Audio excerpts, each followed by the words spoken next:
$3.1 billion. That is the amount of insured damage caused by severe weather events in 2023. This is according to a new report by the Insurance Bureau of Canada. So this is the second year in a row that Canada exceeded $3 billion in damage, and the country is now viewed as a riskier place to insure. So what's behind the number?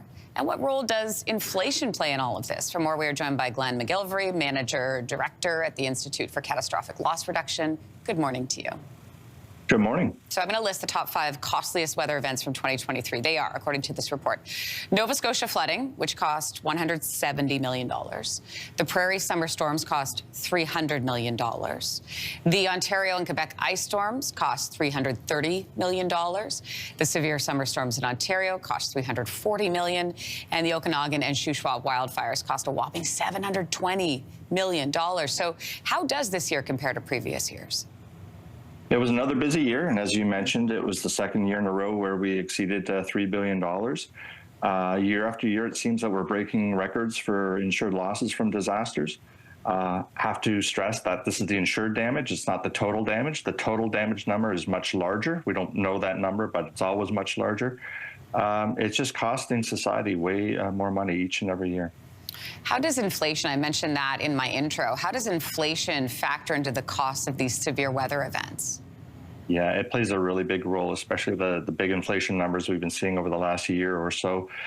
Inflation impacts the cost of claims. It impacts the cost of building materials. It impacts the cost of labor and everything else that you have to pay for to replace or fix after a severe weather event. So it plays a very big role. So when I say Canada is viewed as a risky place to insure, what does that mean?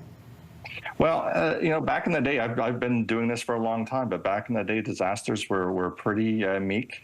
They came far apart. They weren't that expensive. We were able to get people whole again and help them recover and wait weeks or months until the next disaster. That's not happening anymore. We're seeing many large disasters happening in very close succession. Sometimes they're overlapping each other.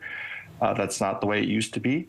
I think climate change plays a big role in that. Urbanization plays a big role in that. We just have more people and more things to break and have to replace and that sort of thing.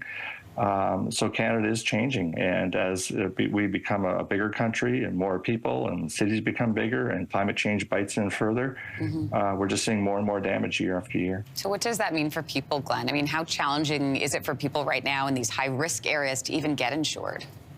Yeah, so we hear about this mostly on the flood side. So overland flood insurance has only been available in Canada for about 8 years.